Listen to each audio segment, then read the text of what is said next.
Whoa! Whoa!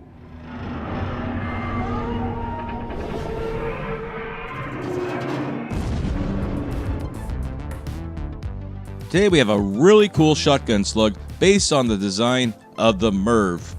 Not to be confused with this M.I.R.V., not that there's anything wrong with that, but the multiple independently targetable re-entry vehicle M.I.R.V.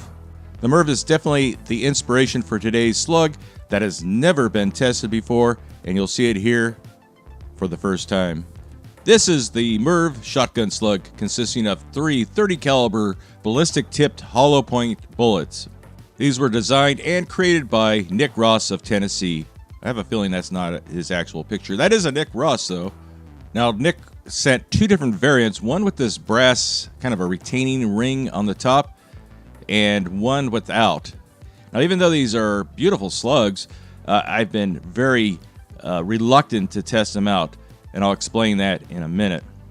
Now both variants pretty much weigh the same and comes in at about 0.87 ounces, so not a real heavy slug.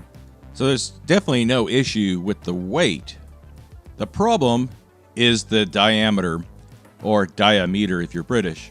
These measure around 0.745, which is closer to 10 gauge bore size than 12 gauge. And if we just left the slugs the way they were and tried to shoot them, they'd probably blow up the gun. This is a rifled choke from a 12 gauge, and it has a little taper at the opening there. Now a proper size slug will slide in about half an inch in there, and then it'll taper down to 0.725 inches. And the actual bore of the shotgun is around the same diameter. Now this is what the fit looks like if we're using a normal diameter slug with a sabot. You can see it's a very tight fit. We probably have about a 5 or 6 thousandths of an inch interference fit there. If the fit is too loose, we don't engage the rifling. If it's too tight, like we see here, the gun has a very high probability of blowing up. So there's a very fine line between success and catastrophic failure. Reluctantly, to make these things work, I had to turn these things down a little bit to get them to the proper bore diameter. The alternative was to not test them at all, and I'm still not 100% sure this is the proper diameter, but I couldn't take them down anymore. We still have about a 10,000ths of an inch interference fit. And this is what it looks like in the shell. We'll be using a FS12 gas seal and no sabot. This is what we call a full bore slug. And on the very top, we'll be using a clear overshot card. It disintegrates, and we usually don't even see it on the high-speed camera. And this is what the finished shells look like. Hey, I did use the Nick Ross roll crimper from Reloaders Network, the greatest roll crimper, in my opinion, on the planet. Now, we only have 4 of these to test out, so it should be a quick video, but we'll first test out the ones without the brass support ring, and then we'll see if that brass support ring makes a difference or not. We'll see out the range. All right, first test today with the M.I.R.V. slugs by Nick Ross. We'll be shooting at the wet magazines. It's kind of a flushy, low-cost ballistic gel type target. We're gonna try there. You know, we have 2 different types of slugs. One with the little brass kind of retainer on the top, and 2 without. So we're gonna start out with the 2 and see if they'll actually hold together and not fly apart from centrifugal force. So I'm a little leery about these, I'll be honest with you. We got the remote, Brian from Cincinnati remote detonator there. So I'm not actually near the gun. And then we have a piece of ballistic paneling next to it in case the thing blows up. It doesn't fly towards me. I'm a little nervous, I'll give you that. Because I'm not sure if, you know, the sizing of these is right or not. We'll find out real quick though. Let's see how it does. We're about 15 yards away. Okay, good sign, good sign. And we got a velocity of 1475. I gotta tell you, it was quite a relief when this worked out. I thought we were gonna test one and then we'd be done. Now, we had great performance. Let's take a closer look at the shot and slow it down a little bit and see if we can see any important details. Interestingly, we can see that the gas seal is fused to the back of the slug. That didn't really seem to affect the performance at all. We can actually see one of the bullets right there coming out of the back of the magazines. We also had a Kevlar vest there to try to capture any of the bullets if they happen to pass through. So I was aiming out at the center, so I shot just a little bit high. What's interesting here is on the back, multiple exit holes. So that's pretty interesting. Let's open it up and see what it looks like inside.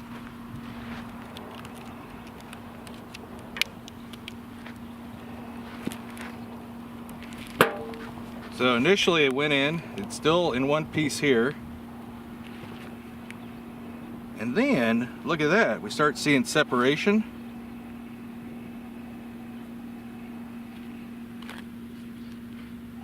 Those big old bullets are all separating. That's that's pretty cool.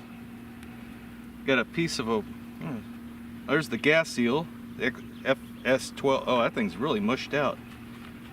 I'll show you that in a second.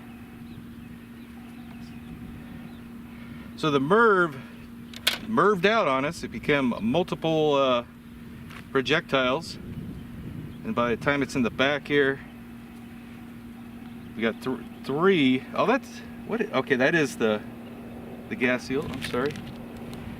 And then our really nice expansion of those bullets. I wasn't sure those things would come apart like that. On the high speed, I did see some of the bullets tumbling after it hit. This is what the gas seal looks like, very smashed out, and that was buried inside there. It just kind of followed the slug into the magazines. You see where the screws were and everything. So yeah, first test, really good. I'm gonna look around here, see if I can find any bullets on the ground, because they were just kind of tumbling after they exited. Okay, there's one bullet I found. You see the ballistic tip dug inside there, caused a little bit of expansion. Then I looked around some more, and I found this. So actually pretty good. I wasn't expecting that expansion at all. I didn't know we had the velocity to do that, but there you go. Very cool. I still haven't found the third one. I'm gonna keep looking for that. Next up is lead plate. I was kind of debating whether I should do the lead plate or not, but when I don't do the lead plate, a lot of people they get angry. So try to keep everyone happy. If people like seeing the lead plate, then I need to remember that because your opinions do matter. Okay, we're shooting another one without the brass support ring on the top. The first one did really well. Here we go. Oh, shot a little to the left. Here we go. On that one, I was actually aiming about a ½ inch low. So my point of aim was there, hoping to hit here. And it looks like just one of the bullets hit, and probably hit sideways. That's let's look at the high-speed footage and see what exactly went on with that one. On this one, it seems that the rotational speed, which is around 30,000 RPM, was just too much for the structure of this to stay together. Now, the fact that I removed a lot of the plastic material didn't help matters at all. It just made it weaker. Now, it definitely would not be a Tell Fledermaus video if we didn't show you at least one failure, right? And it does show you that we really do push things to their limit, and in this case, to its breaking point.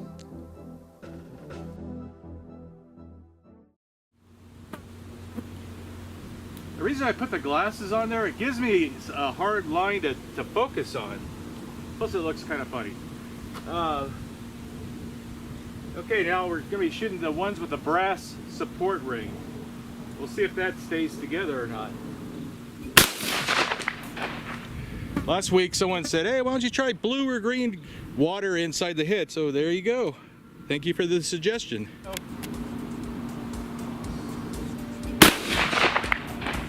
I've got to say I'm absolutely impressed with these slugs, except for that last shot. But this one stayed together. That brass retainer definitely helped, it seems. The functionality of these were fantastic. It has to be strong enough to survive that rotational force flying down range, but then it has to be weak enough to cause the bullets to separate and fly in their own distinct little path through the target. Ugh. And if you're enjoying this demonstration, I always appreciate if you give it a like. And if you have any questions or comments, we'd love to hear from you. And I do enjoy reading your comments and replying to as many as I humanly possibly can. Okay, so it entered right in the forehead.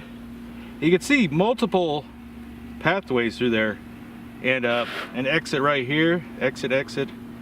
So at least 2 of the bullets came apart. Maybe the third one stayed attached, and so we had a pretty good performance on that one. Not too bad. Hitting that, we're aiming at the little water bottle inside there more than the head. So we definitely hit that, caused that foamy reaction, kind of a delayed reaction. So I'm pretty happy with that. Maybe the little brass support ring does make a difference in being able to hold together under all that centrifugal force. With the last one, the brass one with the brass support, let's see how it does. Jeez, wow! The Ninja Turtle went for a ride there. Let's see how it does. Jeez. Let's see how it does. Jeez. Wow. Now for me, I was very impressed with these. I was expecting the worst things to happen with this, like the gun blowing up, but they ended up functioning extremely well. Never ever tested before. These were a concept, and for them to perform so well right from the gate like that is an impressive achievement. Good job, Nick. Well, that was our very last test, and I'm glad you made it this far. Now, I wish you had sent a few more of these things for us to test, but I'm just happy to be able to test the 4 that we had. Let's take a closer look at that gel block now. Big gnarly entry wound. It was just a little bit high. I was aiming way up here because we were so close, height over bore, See a lot of the plastic fragments there, a little bit of the brass, a little more of the plastic, and look at that. Full penetration of the block. This one squeaked out a little early. This one traveled the entire length and shot out just near the end here. And that one definitely functioned very well. When I saw these things there, I didn't know if they were gonna fly apart in flight or from the spin. And I also thought maybe they won't come apart when they hit some kind of material like ballistic gel or the wet magazines. Kind of did the same thing that the wet magazines did. Full penetration of both. Usually if you get full penetration of that wet magazines, that means a full penetration of the block, even though it's a lot shorter of a target. Well, there you have it. I'd say it was a success. We only had one failure. The first shot, it might have stayed together just by pure luck. But I think the brass retainer did its job to kind of keep them from flying apart from centrifugal force or just from the 30,000 RPM of spin rate, whatever term you want to use. But that's pretty cool. Well, I'm gonna get the heck out of here. It is 100 degrees today. Only had 4 of these, so I'm able to film it in about an hour or so. So it's not too bad. And next week, I'm not sure what's going on next week, but we're supposed to have Brian from Northern California come down later this month and test out his own slugs. He's going to be a guest shooter shooting his own slugs. Looking forward to that. Anyway, if you enjoyed the video, please give it a like. If you didn't enjoy it, tell us what we did wrong. There you go. Your feedback is important to us. Anyway, that's it for today. Thank you, everybody. I hope you enjoyed it. We'll see you next time. Oh.